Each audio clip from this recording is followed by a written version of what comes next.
360 আউলিয়ার বাংলাদেশে যারা এই আউলিয়াদের বিরুদ্ধে যাচ্ছে এবং আউলিয়াদের মাজার যারা ভাঙছে, আমি তাদেরকে বলবো তোমরা হুঁশিয়ার, তোমরা সাবধান সাবধান সাবধান।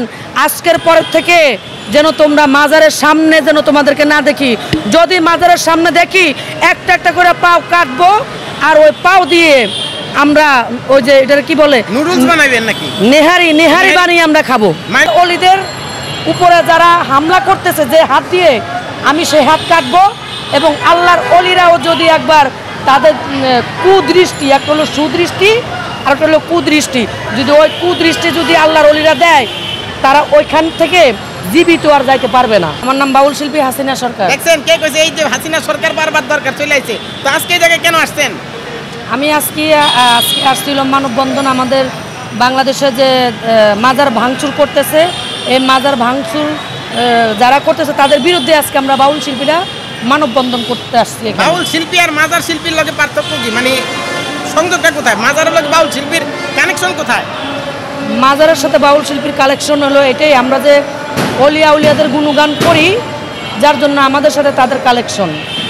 গুণগান করেন? হ্যাঁ, আমরা তাদের নামে গান করি, অলিয়া উলিয়াদের নামে গান করি, পীর মুর্শিদের গান করি, পিতামাতার গান করি, আল্লাহ নবীর গান করি। তাহলে সকলকে বুঝাই যে গান, যে বাউল গানের অপর নাম হয়েছে জ্ঞান। এই বাউল গানের অপর নাম হচ্ছে জ্ঞান।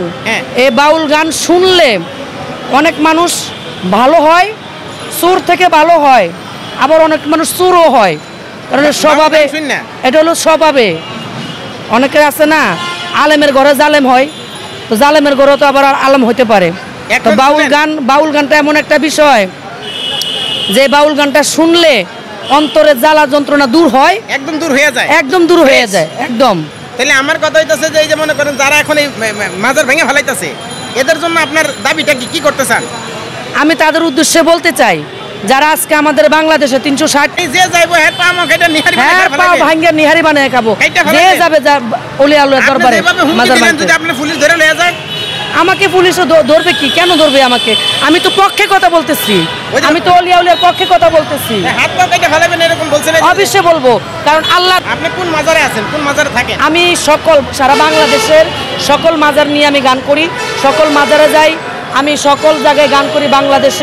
বাংলাদেশের বাইরেও আমি গান করি, এবং আমি শুধু এক মাজার নিয়ে পড়ে থাকি না। বাংলাদেশের বাইরে যে জায়গায় যান, হেন কি মাজারেই যান? না না না না না, মানে এমনি? হ্যাঁ, এমনি প্রোগ্রাম কনসার্ট হয়, টাকা দিয়ে নিয়ে যান? হ্যাঁ, অবশ্যই। এই জায়গায় যে আসছেন, লাস্ট কোন মাজার থেকে আইছেন? লাস্ট কোন মাজার বলতে আমরা তার মাজারে থাকি না। অনেকে তো থাকে ওই জায়গায়, খালি থাকে নাকি? থাকে যাদের বাড়ি নাই, ঘর নাই, যারা পাগল, যারা বাপ মা নাই, যাদের জায়গা জমি নাই, যারা অসহায়। আমি তো আর অসহায় না, আমি বাউল গান করি। আমাকে যদি, হ্যাঁ, আপনি যদি আমাকে বলেন যে আজকে ফসি বাবার দরবারে আমার একটা অনুষ্ঠান, ফসি বাবা, এটা হলো গাজীপুর। হ্যাঁ, যদি বলেন যে হাসিনা সরকার আজকে আপনাকে আমরা বায়না করে নিলাম, আজকে আমাদের একটা দরবারে গান করবেন, কার নামে? আচ্ছা, আপনার নামটা কি?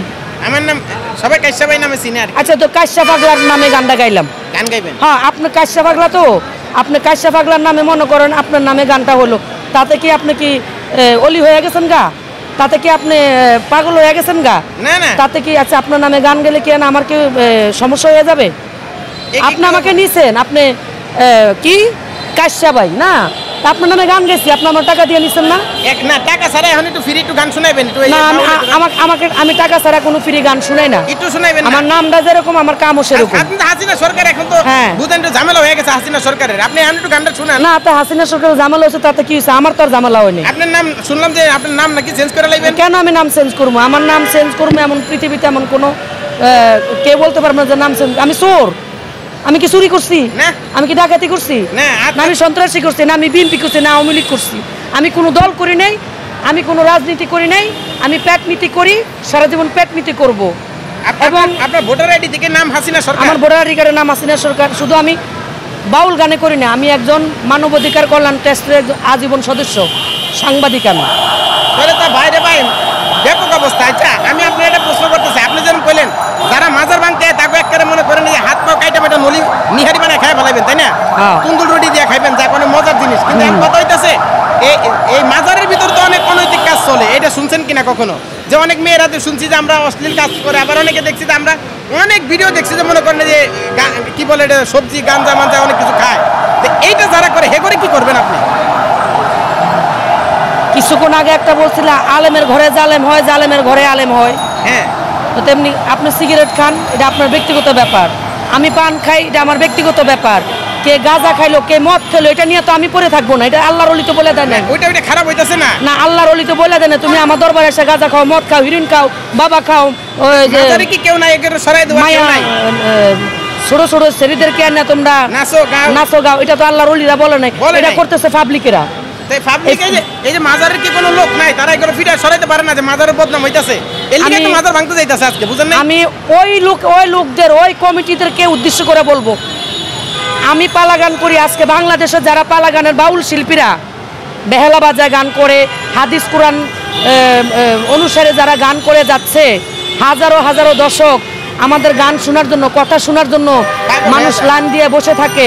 কিন্তু আজকে যে কমিটিরা এই যে ছোট ছোট পিচ্ছি পিচ্ছি মেয়ে নিয়া, মাথার চুল ছাইরা দিয়া, গায়ে ওড়না রাখে না, জিন্সের প্যান্ট পরে নাচায় আর গায়, এগুলা কোনো গান নাই। গান গায় কি? বউ সারিয়া বিদেশ গেলে ফিরে আইসা আমার পাইবা না, গান গাইতেছে এইটা। ওরা ওই যে নর্তকী যারা, তারা ওগুলো তো শিল্পী না, ওগুলো তো নর্তকী। শিল্পীরা কোনো আমি বাউল শিল্পী আছি না সরকার, আমার নিয়ে একটা গান এই ধরনের পান পাইলে বলে। আপনি ভালো একটা গান শুনান দেখি, আমরা দর্শকদের উদ্দেশ্যে এটা মানে আপনি একটা ভালো একটা গান শুনান। আমি আমার কথাটা শেষ করি, গানটা পরে বলি, ঠিক আছে? যারা বলতেছে, যারা ওই যে ছোট ছোট মেয়ে নিয়া, 8-10টা মেয়ে নিয়ে গান করা টাকা লাগে না, উল্টা সেই লোকেরা টাকা দিয়ে যায়, শিল্পীরা টাকা দিয়ে যায়। আমি সেই কমিটি এবং সেই শিল্পীদেরকে বলবো, তোমরা হুঁশিয়ার হয়ে যাও। আজকের পর থেকে যদি তোমরা এইভাবে নাচানাচি করে গান করো, তোমাদেরকে এমনভাবে শাস্তি দেওয়া হবে, চুল তো কাটবোই, তোদের গান তো শিখান একবারে শেষ করে দিব, দ্বিতীয়ত তোরা ঘর থেকে বেরোতে পারবে না। বাউল গানটাকে তোরাই নষ্ট করলি, আজকে তোদের কারণে, তোরা নর্তকীর কারণে আজকে আমাদের উপরে হামলা আসতেছে। কেন অলিয়া উলিয়া দরবারে হামলা আসবে? অলিয়া উলিয়ারা কখনো বলো না নর্তকী নাচাও, গাঁজা খাওয়াও, মদ খাও, হিরোইন খাও, তোমরা এখানে নেশা করো, পাগলামি করো, এগুলা আল্লাহর অলিরা কখনো বলে না। তবে আল্লাহর অলিদের মাজার ভাঙ্গন নিয়ে আমার একটা গান আমি লিখছি,